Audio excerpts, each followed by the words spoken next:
আল্লাহর হাবিব সাল্লাল্লাহু আলাইহি ওয়াসাল্লামের বয়স তখন 35। বয়স কত? মজার একটা ঘটনা খেয়াল করে শুনবেন। বয়স কত? 35। কাবা ঘরের পুনর্নির্মাণ হবে। কাবা ঘরের 4টা কর্নারের একটা কর্নার আছে আর রুকনুল হাজারিল আসওয়াদ, যেখানে হাজরা আসওয়াদ পাথর থাকে, ওইটাকে সরানো হয়েছে। এখন কাবা ঘরের নির্মাণ শেষ। ওই হাজরা আসওয়াদ পাথর নিয়ে এটার কর্নারের মধ্যে সেট করা হবে। কিন্তু কে রাখবে? কারণ হাজরা আসওয়াদ তো যেন তেন পাথর নয়, জান্নাতি পাথর। কিয়ামতের দিন এই পাথরের ভেতরে আল্লাহ একটা জিহ্বা দিবে, দুইটা চোখ দিবে। এই পাথর বলবে, আল্লাহ এই লোকগুলো আমারে চুমু দিয়েছিল, এর উসিলায় আজকে তুমি তার জান্নাতে ঢুকায় দাও। তো এটা অনেক সম্মানিত পাথর। এই পাথরকে বহন করাটাও সম্মানিত। 4 দলের মক্কার 4 নেতা বলে, এই সম্মান আমরা হাতছাড়া করতে চাই না, কেউ এই পাথরে হাত দিতে পারবে না। এক নেতা কয়, আমি নিব, আমি নিয়ে এটা কাবা ঘরে রাখবো। দ্বিতীয় নেতা বলে, না, এই পাথর আমি অন্য কাউরে দেব না, এটা অনেক সম্মানের, অনেক প্রেস্টিজিয়াস ইস্যু, আমি এই পাথরটা হাতে নিয়ে কাবা ঘরে রাখবো। তৃতীয় নেতা বলে, না, রক্তের গঙ্গা বইয়ে দেব, কিন্তু এই পাথর কাউরে দেব না। চতুর্থ নেতা বলে, না, আমি নেব। কিলাকিলি আছে না নাই? পাথর কয়টা? নেতা কয়জন? 4 জন। কিভাবে এই সম্মানিত পাথর নিয়ে সেট করবে? কেউ মীমাংসায় যেতে পারে না। এক মুরব্বী বলে, থাক, আজকের জন্য এখানেই সবার মুলতবি, আগামী দিনে এই মসজিদুল হারামের দরজা দিয়ে প্রথম যে ঢুকবে সে সিদ্ধান্ত দিবে। আল্লাহর মেহেরবানি, এর পরের দিন এই পথ দিয়ে ছুটে এসেছে বিশ্বনবী মুহাম্মদ। সুবহানাল্লাহ পড়বেন না? সুবহানাল্লাহ পড়েন আওয়াজ করে। কামলিওয়ালা নবী প্রথম আসলেন, সবাই খুশি, জামিন রাদিনা বি। আরে আলামিন আসছে, আলামিন আসছে। সবাই বিশ্বনবীকে বললেন, এই এই ঘটনা। কেউ তো পাথর ছাড়তে চায় না। পাথর হইল একটা, নেতা কয়টা? এখন কে এই পাথর নিয়ে রাখবে? এই নিয়ে মারামারি। আল্লাহর হাবিব সাল্লাল্লাহু আলাইহি ওয়াসাল্লাম বললেন, তাই হালুম্মা ইলাইয়া সাওবান, একটা কাপড় নিয়ে আসো, আমি এখনই সলিউশন করে দিচ্ছি। সুবহানাল্লাহ নাই? কাপড় নিয়ে আসা হলো। বিশ্বনবী বললেন, কই পাথর? সবাই বলল, এই পাথর। আল্লাহর হাবিব সাল্লাল্লাহু আলাইহি ওয়াসাল্লাম মোবারক হাত দিয়ে পাথরটা তুললেন। 4 নেতারে বললেন, ও 4 নেতা, কাপড়ের 4 কর্নারে তোমরা ধরো। 4 নেতা কাপড়ের 4 কর্নারের মধ্যে ধরলো। বিশ্বনবী নিজ হাতে পাথরটা নিয়ে কাপড়ের মাঝখানে রেখে দিলেন। এবার বিশ্বনবী আগে আগে যায়। 4 নেতারে বললেন, 4 কর্নার ধরে পাথরটারে নিয়ে আমার পেছনে পেছনে আসো। কাবার কাছে যে বিশ্বনবী আবার নিজ হাতে পাথরটা তুললেন, আবার নিজ হাতে কাবার ভেতরে রেখে দিলেন। পড়েন সুবহানাল্লাহ। সম্মান আসলে 4 নেতার দিকে যায় নাই, সম্মান গিয়েছে বিশ্বনবীর দিকে। এতক্ষণ কাউরে দিবে না, এখন কেউই ধরতে পারে নাই, তারপরেও খুশি। সুবহানাল্লাহ কইবেন না? প্রথমে যে হাজরে আসওয়াদ পাথর ধরছে কে? বিশ্বনবী। কাপড়ে রাখছে কে? বিশ্বনবী। আবার কাপড় থেকে উঠিয়ে হাজরে আসওয়াদের পাথরটারে কাবার ভেতরে ঢুকাইছে কে? সুবহানাল্লাহ কইবেন না? সব সম্মান গেল বিশ্বনবীর হাতে, সব স্ট্যাটাস গেল বিশ্বনবীর হাতে। 4 নেতা কাপড়ের কিনারা ধইরাই খুশি। এইটাই বলে নেতৃত্বের গুণাবলী। চিল্লায় বলো ঠিক কিনা? কনফ্লিক্ট রিজলভিং অ্যাবিলিটি, বিরোধ নিষ্পত্তি করার কোয়ালিটি থাকা চাই, তবেই তিনি নেতা। কি কারিশমা দেখছেন? What a charismatic leader. এতক্ষণ রক্তের বন্যা বইয়ে দিবে, কাউরে দিবে না পাথর। এখন কেউই ধরতে পারে নাই, কিন্তু স্লোগান দিতেছে জিন্দাবাদ। আসরা নাই? নেতা হইলে এরকম নেতা হইতে হবে। মদিনাতে আউস আর খাজরাজ গোত্রের যুদ্ধ 120 বছরের। কয় বছর? কেউ থামাতে পারে না, রক্তক্ষয়ী যুদ্ধ। আল্লাহর হাবিব সাল্লাল্লাহু আলাইহি ওয়াসাল্লাম মক্কা থেকে মদিনায় এসে 7 দিনের ব্যবধানে 120 বছরের যুদ্ধ থামাইয়ে দিলেন। এতদিন এই গোত্রের লোকের সাথে এই গোত্রের কোনো বিয়ে নাই, এই গোত্রের লোকের সাথে এই গোত্রের কোনো অর্থনৈতিক লেনদেন নাই। বিশ্বনবী যখন আউস খাজরাজের যুদ্ধ থামিয়ে দিলেন, মদিনাতে আনন্দের ধুম পড়ে গেল, নতুন নতুন উৎসবের ধুম পড়ে গেল। সব ভাই ভাই। নেতা হইলে এরকম নেতা হইতে হবে, কোনো মারামারি থাকতে পারবে না সমাজে। চিল্লা এখন ঠিক কিনা? নেতা আসলেই সমাধান, নেতা আসলেই। সহিহ বুখারীতে একটা কিতাব আছে, কিতাবুস সুলহ, মীমাংসার অধ্যায়। একটা বাব আছে, বাবু কওলিল ইমামি লি আসহাবিহি ইযহাবু বিনা নুসলিহ বাইনাহুম। ইমাম সাহেবের এই কথা যে আমাদেরকে নিয়ে চলো, আমরা মিলাইয়ে দেব, এটা আল্লাহ রাসূল সাল্লাল্লাহু আলাইহি ওয়াসাল্লামের একটা বিখ্যাত ডায়ালগ। ডায়ালগটা কি খেয়াল করে শুনেন। যুদ্ধ, মারামারি আর ঝগড়া শুনলেই আল্লাহ রাসূল সাল্লাল্লাহু আলাইহি ওয়াসাল্লাম বলতেন, ইযহাবু বিনা নুসলিহ বাইনাহুম। আরে আমরা আছি তো, আমগরে নিয়ে যাও না, আমরা মিলাই দিব। সুবহানাল্লাহ পড়েন। মারামারি দেখলে বিশ্বনবী মিলায় দিতেন। আল্লাহর হাবিব সাল্লাল্লাহু আলাইহি ওয়াসাল্লাম বলতেন, আলা উখবিরুকুম বিআফদালি দারাজাতিন মিনাস সালাতি ওয়াস সিয়ামি ওয়ান নুসুক, রোজা, নামাজ, সালাতের চেয়ে বড় একটা সওয়াবের কাজ আছে, ওটা কি আমি তোমাদের বলবো না? সাহাবারা বললেন, সেটা আবার কি? বিশ্বনবী বললেন, ইসলাহু যাতিল বাইন, দুইজন ঝগড়া করতেছে, তুমি ঝগড়া না লাগায় দিয়া মিলাই দিবা, এর চেয়ে ভালো কাজ হয় না। জোরে কোন ঠিক কিনা? সবচেয়ে শ্রেষ্ঠ কাজ। নোয়াখালীতে আগুন লাগলে আপনারা কি দিয়ে নিবা? কি দিদায়? পানি। অনেকে ওই জায়গায় তেল দেন। জ্বলতেছে কি? আগুন। আগুন নিবানোর জন্য ঢালবেন কি? অনেকে ঢালে কি? তেল।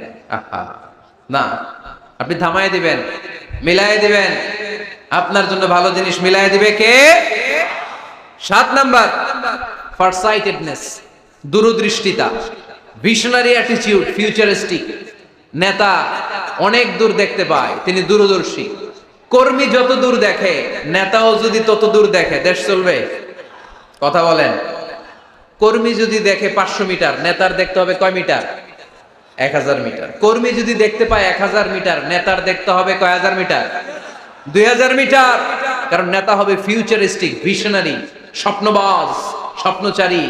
নেতাকে স্বপ্ন দেখতে হয়, ওই স্বপ্ন জাতিকে দেখাতে হয়। চিল্লায় বলেন ঠিক কিনা? মানুষ তার স্বপ্নের সমান বড়।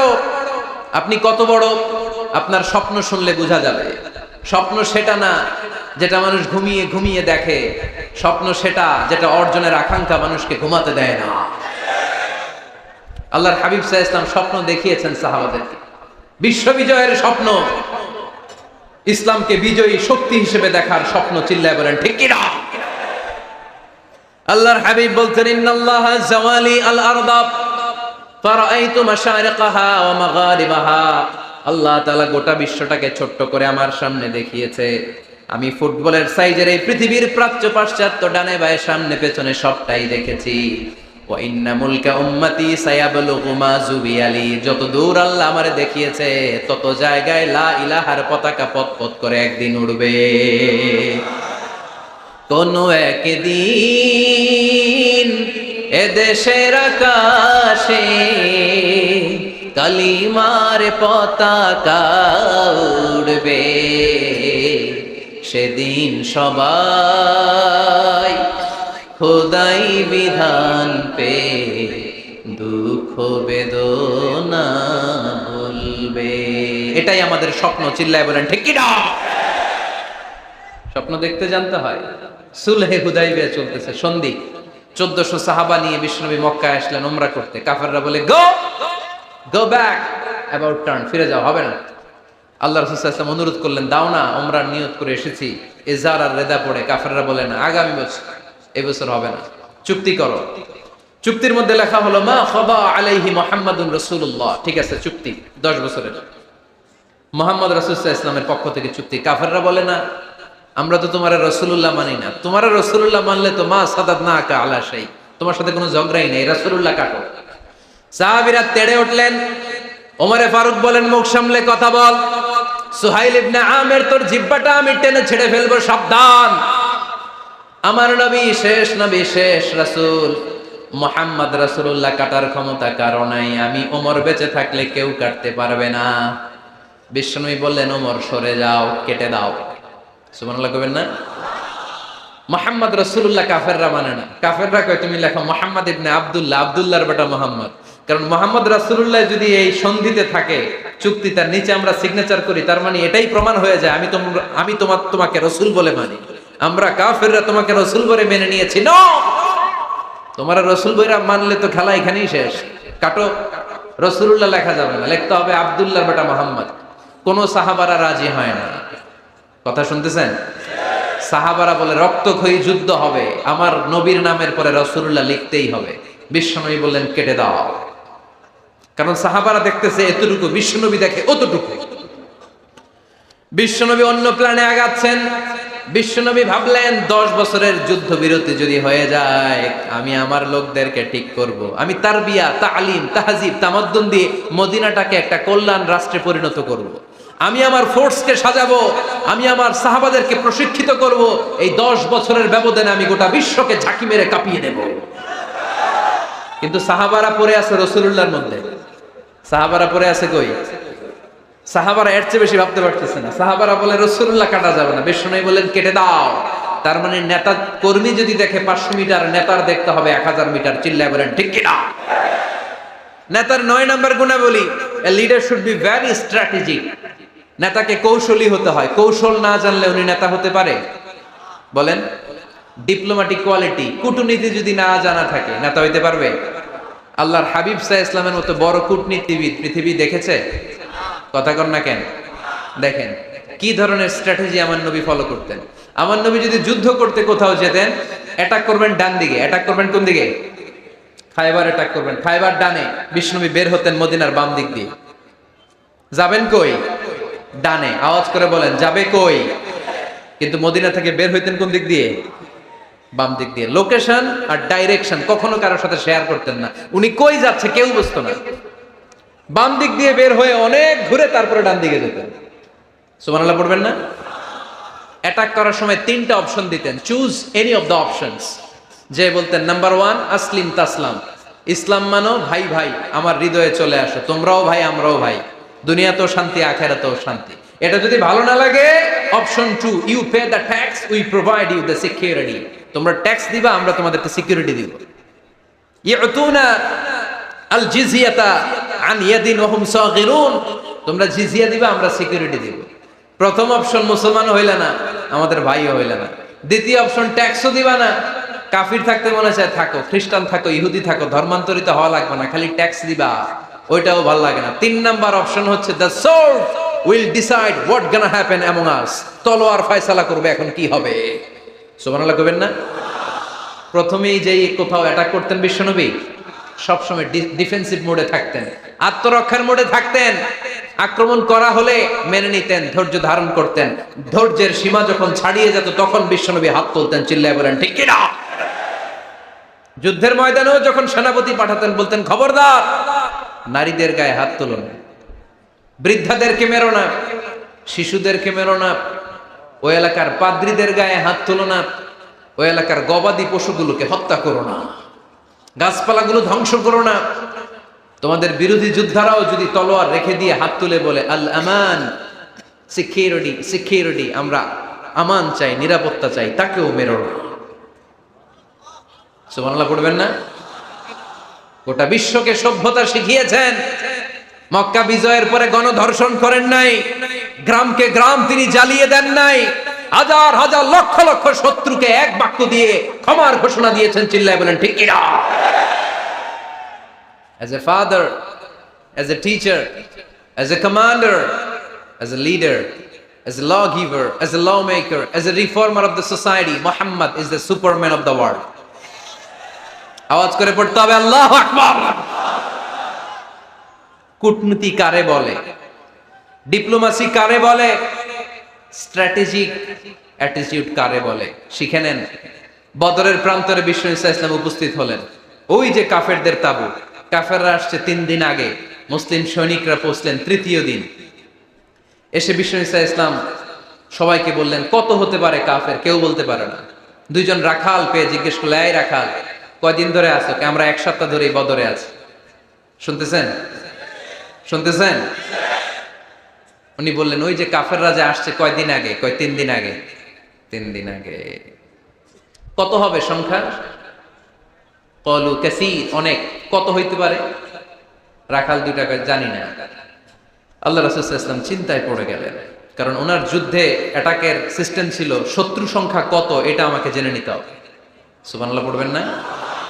অনেক কৌশল হাতড়িয়ে এবার বিশ্বনবী আবার রাখাল 2টাকে ডেকে পাঠালেন, বললেন কাম ইয়ানহারুনা কুল্লা ইয়াউম, ওরা আসার পর থেকে প্রতিদিন খাওয়ার জন্য কয়টা করে উট জবাই করে? এবার ওরা বলল প্রথম দিনে ইয়াউমান তিসআন, প্রথম দিন খাওয়ার জন্য উট জবাই করেছে 9টা। অফিল ইয়াউমি সানি 10, আর দ্বিতীয় দিনে উট জবাই করেছে 10টা। বিশ্বনবী বললেন তাই ইদান আল কওমু মা বাইনা 900 ওয়াল আলফ, তাহলে কাফেররা 900 থেকে 1000 এর মধ্যে হবে। কত ছিল কাফেরের সংখ্যা? বদরের যুদ্ধে কাফেরের সংখ্যা ছিল কত? 1000। কিভাবে নমুনা দেখে আলামত সংগ্রহ করতেন? ওরা কয়টা উট জবাই করেছে 2 দিনে প্রথম দিন 9টা, দ্বিতীয় দিন 10টা। বিশ্বনবী হিসাব মিলাই ফেললেন যোগ বিয়োগ দিয়ে, কাফেরের সংখ্যা 900 থেকে 1000-এর মধ্যে হবে। হিসেব করে দেখা গেল 1000 সৈনিক এসেছিল সেই বদরের যুদ্ধে। চিল্লায় বলো আল্লাহু আকবার। স্ট্র্যাটেজি জানতে হয় না, তাকে কৌশল জানতে হয়। সর্বশেষ নেতার যে গুণ, এটা বলে শেষ করব, সাকসেশন ম্যানেজমেন্ট। নেতা ভালো নেতা বানায়া যায়, ঠিক কিনা? A good leader produces a good leader. একজন ভালো নেতা তখনই ভালো নেতা যখন সে নতুন করে ভালো নেতা তৈরি করে দিয়ে যায়, ঠিক কিনা? সে যদি নতুন নেতৃত্ব তৈরি করে দিয়ে না যায়, সমাজ চলবে? চলবে? এটাকে বলে দি সাকসেশন ম্যানেজমেন্ট। আল্লাহ রাসূল সাল্লাল্লাহু আলাইহি ওয়াসাল্লাম ভালো সাকসেসর রেখে গিয়েছিলেন, এমন কিছু যোগ্য নেতৃত্ব তৈরি করে গিয়েছিলেন, উনার পরে টানা 30 বছর নেতৃত্ব নিয়ে মুসলিম উম্মাহকে 1 সেকেন্ডও ভাবা লাগে না। চিল্লায় বলে মুসলমান, ঠিক কিনা? ভালো নেতা ভালো নেতা বানায়। নেতা খালি নেতৃত্ব দেয়, উনি কোনো নেতা বানায় নাই। এটা কি নেতা? কথা বলেন। এবার উত্তর দেন। আমার নবী ইন্তেকালের আগেই যোগ্য নেতৃত্ব তৈরি করে রেখে গিয়েছিলেন কি জান নাই? কাকে রেখে গেছেন? আবু বকর। আরহামু উম্মতি বি উম্মতি আবু বকর, এই উম্মতের সবচেয়ে রহমদিল। আর কারে রেখে গিয়েছেন? ওমর। আশাদ্দুহুম ফি আমরিল্লাহি ওমর। আল্লাহর জমিনে আল্লাহর দ্বীন বাস্তবায়নে সবচেয়ে কঠোর ছিল ওমর। ওনার ক্যারেক্টারিস্টিক এমন ছিল, কথার আগে হাত চলতো। জোরে কোন ঠিক কিনা? আল্লাহর হাবিব সাল্লাল্লাহু আলাইহি ওয়াসাল্লাম বলতেন, লা নাবিয়্যা বা'দি ওয়ালা রাসূলা, আমার পরে নবীও নাই রাসূলও নাই, তবে লাউ কানা বা'দি লাকানা ওমর, আমার পরে যদি নবী হওয়ার যোগ্যতা কারো থাকে, আমার ওমরের সেই যোগ্যতা আছে। প্রভু তুমি বলেছো রাসূল দেবে না, বলনি দেবে না ওমর, বলনি দেবে না হামজা তারি, খালিদ বিজয় সমর। প্রভু তুমি বলেছো রাসূল দেবে না, বলনি দেবে না ওমর, বলনি দেবে না হামজা তারি, খালিদ বিজয় সমর। প্রভু তুমি বলেছো রাসূল দেবে না। সুবহানাল্লাহ পড়েন।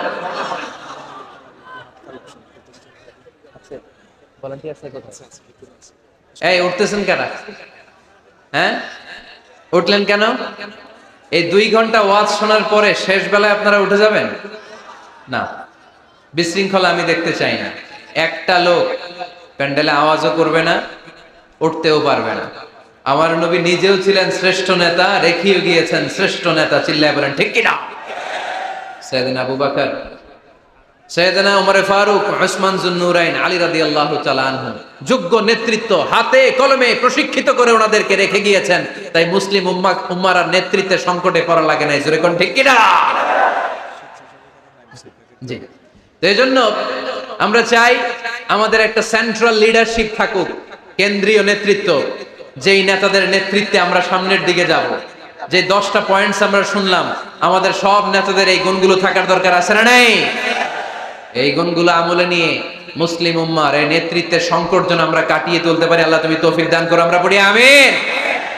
এখানে বিশাল একটা প্রতিষ্ঠান আছে, এই বিশাল প্রোগ্রাম থেকে শুরু করে অনেক খরচ ওনাদের হয়েছে। স্বেচ্ছাসেবক ভাইয়েরা তাদের সময় মাত্র 2 মিনিট, এই 2 মিনিটে প্যাকেট নিয়ে আপনাদের সামনে যাবে। যার যতটুকু সুযোগ হয়, আমরা কেউ বাদ যাব না। এই প্রোগ্রামের জন্য এবং এই বিশাল মাদ্রাসার জন্য আমরা মুক্ত হস্তে দান করে যাব। এই উঠতেছেন কেন? আমার লেখা কিতাব পাওয়া যাবে। উঠলেন কারা কারা? এদিকে তাকান, যারা উঠছেন এদিকে তাকান, দেখি তাকান তাকান। আমরা দোয়া ছাড়া কেউ যাব না। যাবেন? ভদ্র, নোয়াখালীর ছেলেরা অনেক ভদ্র। বসেন। সুন্দর সুন্দর ঘোষণা আছে কয়েকটা, সুন্দর সুন্দর ঘোষণা। এতক্ষণ তো প্লে কার্ড দেখাইছো, উই লাভ আজহারি। এখন উঠলে হবে? কতটুকু লাভ করো আজহারিরা দেখবো। বসো। একটা উঠতে পারবে না। আমার ভাই রফিকুল্লাহ আফসারি ভাইয়ের অসাধারণ কিছু বই আছে, অনেকে খুঁজে কোত্থেকে পাবে। আজকে এখানে আছে, যাদের দরকার আপনারা নিয়ে যাবেন। আমি নিজেও ওনার একজন ভক্ত, ওনার লেখার ভক্ত। আমি নিজেও ওনার লেখার পাঠক। অসাধারণ লিখেন। কি যেন একটা দেখলাম, নানা আলেম নানা মতে, আমি যাব কোন পথে? আলেমরা নানান মতে, পাবলিক যাবে কোন পথে? আলেমরা নানান মতে, পাবলিক যাবে কোন পথে? তো সুন্দর সুন্দর বই আছে, এগুলো আপনারা নিয়ে যাবেন। স্টেজে উপস্থিত আছেন নোয়াখালী জেলার এডিশনাল এসপি, কই উনি? আপনি? মাশাআল্লাহ মাশাআল্লাহ, কাজী মোহাম্মদ আব্দুর রহিম ভাই না?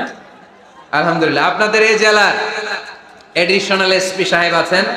আমি ওনাদেরকে ধন্যবাদ জানাই যে এত ব্যস্ত মানুষ আমি জানি, তারপরেও ওনারা এই প্রোগ্রামে উপস্থিত হয়েছেন। অনেক শুকরিয়া জানাই। কোম্পানিগঞ্জ উপজেলার ওসি সাহেব আছেন জনাব আরিফুর রহমান ভাই, সাবেক উপজেলা চেয়ারম্যান মিজানুর রহমান বাদল ভাই, আমার নামে নাম।